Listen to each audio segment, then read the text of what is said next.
Singer लोग के बदलत दिशा आव सुनाव तनी ढोणी चलीसा।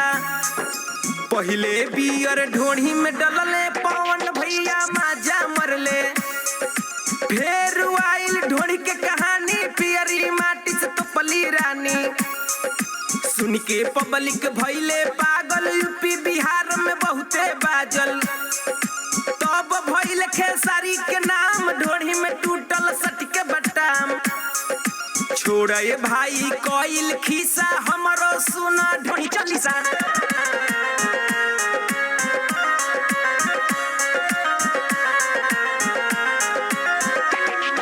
शिल्पी राज के बाजल गाना, ढोणी के नीचे बालू धियाना। कहाँ रहे मीडिया थाना, जब अवधेश प्रेमी आई लोकेशन पे ढोणी खूबे खोजाइल।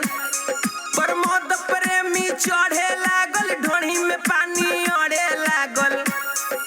तब अमित पटेल अइले, ढोणी में खूबे सलेंसर सटैले। इहे बा भोजपुरी के खिस्सा, हमरो सुना ढोणी चलीसा।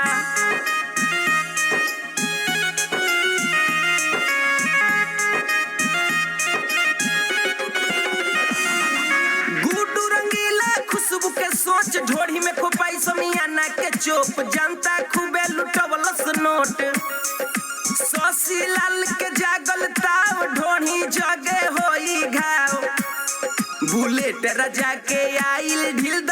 आज भर ढील द, ढोड़ी जन छील द।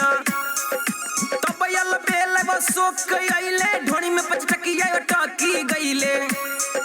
छोड़ा ये भाई कोइल खीसा, हमरो सुना ढोणी चलीसा।